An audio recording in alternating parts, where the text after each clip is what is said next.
Praise the Lord. യെശയ്യാ പ്രവാചകൻ്റെ പുസ്തകം 26-ാം അധ്യായം അതിൻ്റെ 1 മുതൽ 21 വരെയുള്ളതായ വേദവാക്യങ്ങൾ വായിക്കുന്നു. അന്നാളിൽ അവർ യഹൂദാദേശത്ത് ഈ പാട്ട് പാടും. നമുക്ക് ബലമുള്ള ഒരു പട്ടണമുണ്ട്, അവൻ രക്ഷയെ മതിലുകളും കൊത്തളങ്ങളുമാക്കി വയ്ക്കുന്നു. വിശ്വസ്തത കാണിക്കുന്ന നീതിയുള്ള ജാതി പ്രവേശിക്കേണ്ടതിന് വാതിലുകളെ തുറപ്പിൻ. സ്ഥിരമാനസൻ നിന്നിൽ ആശ്രയം വെച്ചിരിക്കൊണ്ട് നീ അവനെ പൂർണ്ണ സമാധാനത്തിൽ കാക്കുന്നു. യഹോവയാം യാഹിൽ ശാശ്വതമായൊരു പാറ ഉള്ളതിനാൽ യഹോവയിൽ എന്നേക്കും ആശ്രയിപ്പീൻ. അവൻ ഉയരത്തിൽ പാർക്കുന്നവരെ ഉന്നത നഗരത്തെ തന്നെ താഴ്ത്തി തള്ളിയിട്ടു. നിലം പരിച്ചാക്കി പൊടിയിലിട്ട് കളഞ്ഞിരിക്കുന്നു. കാലതിനെ ചവിട്ടിക്കളയും. എളിയവരുടെ കാലുകളും ദരിദ്രന്മാരുടെ കാലടികളും തന്നെ. നീതിമാന്റെ വഴി ചൊവ്വുള്ളതാകുന്നു. നീ നീതിമാന്റെ പാതയെ ചൊവ്വായി നിരത്തുന്നു. അതെ യഹോവേ, നിന്റെ ന്യായവിധികളുടെ പാതയിൽ ഞങ്ങൾ നിന്നെ കാത്തിരിക്കുന്നു. നിന്റെ നാമത്തിനായിട്ടും നിന്റെ സ്മരണയ്ക്കായിട്ടും ഞങ്ങളുടെ ഉള്ളം വാഞ്ചിക്കുന്നു. എൻ്റെ ഉള്ളം കൊണ്ട് ഞാൻ എൻ്റെ രാത്രിയിൽ നിന്നെ ആഗ്രഹിച്ചു.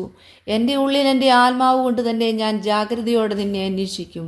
നിന്റെ ന്യായവിധികൾ ഭൂമിയിൽ നടക്കുമ്പോൾ ഭൂവാസികൾ നീതിയെ പഠിക്കും. ദുഷ്ടന് കൃപ കാണിച്ചാലും അവൻ നീതി പഠിക്കുകയില്ല.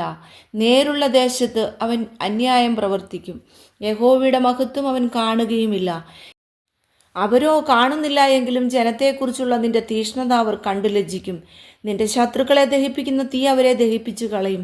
യഹോവേ, നീ ഞങ്ങൾക്കായിട്ട് സമാധാനം നിയമിക്കും. ഞങ്ങളുടെ സകല പ്രവൃത്തികളെയും നീ ഞങ്ങൾക്ക് വേണ്ടി നിവർത്തിച്ചിരിക്കുന്നുവല്ലോ. ഞങ്ങളുടെ ദൈവമായ യഹോവേ, നീയല്ലാതെ വേറെ കർത്താക്കന്മാർ ഞങ്ങളുടെ മേൽ കർത്തൃത്വം നടത്തിയിട്ടുണ്ട്. എന്നാൽ നിന്നെ മാത്രം, നിന്റെ നാമത്തെ തന്നെ ഞങ്ങൾ സ്വീകരിക്കുന്നു. മരിച്ചവർ ജീവിക്കുന്നില്ല, മൃതന്മാർ എഴുന്നേൽക്കുന്നില്ല. അതിനായിട്ടല്ലോ നീ അവരെ സന്ദർശിച്ച് സംഹരിക്കുകയും അവരുടെ ഓർമ്മയെ ശേഷമില്ലാതാക്കുകയും ചെയ്തത്. നീ ജനത്തെ വർദ്ധിപ്പിച്ചു, യഹോവയെ ജനത്തെ നീ വർദ്ധിപ്പിച്ചു. നീ മഹത്വപ്പെട്ടിരിക്കുന്നു. ദേശത്തിൻ്റെ അതിരുകളെയെല്ലാം നീ വിസ്താരമാക്കിയിരിക്കുന്നു. യഹോവയെ, കഷ്ടതയിൽ അവർ നിന്നെ നോക്കുകയും നിന്റെ ശിക്ഷ അവർക്ക് തട്ടിയപ്പോൾ ജപം കഴിക്കുകയും ചെയ്തു. യഹോവയെ, പ്രസവം അടുത്തിരിക്കുന്ന ഗർഭിണി നോവ് കിട്ടി തൻ്റെ വേദനയിൽ നിലവിളിക്കുന്നത് പോലെ ഞങ്ങൾ നിന്റെ മുമ്പാകെയായിരുന്നു. ഞങ്ങൾ ഗർഭം ധരിച്ച് നോവ് കിട്ടി പ്രസവിച്ചാറെ കാറ്റിനെ പ്രസവിച്ചതുപോലെ ഇരുന്നു. ദേശത്ത് ഒരു രക്ഷയും ഞങ്ങൾ പ്രവർത്തിച്ചിട്ടില്ല. ഭൂവാസികൾ പിറന്നു വീണതുമില്ല. നിന്റെ മൃതന്മാർ ജീവിക്കും, എൻ്റെ ശവങ്ങൾ എഴുന്നേൽക്കും. പൊടിയിൽ കിടക്കുന്നവരെ ഉണർന്നു ഘോഷിപ്പീൻ.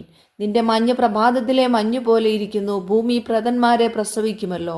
എൻ്റെ ജനമേ, വന്നു നിന്റെ അറകളിൽ കടന്ന് വാതിലുകളെ അടയ്ക്കുക. ക്രോധം കടന്നു പോകുവോളം അല്പനേരത്തേക്ക് ഒളിച്ചിരിക്കുക. തൻ്റെ സ്ഥലത്തുനിന്ന് ഇതാ വരുന്നു. ഭൂമി താൻ കുടിച്ച രക്തമൊക്കെയും വെളിപ്പെടുത്തും. തന്നിലുള്ള ഹതന്മാരെ ഇനി മൂടിവെക്കുകയുമില്ല.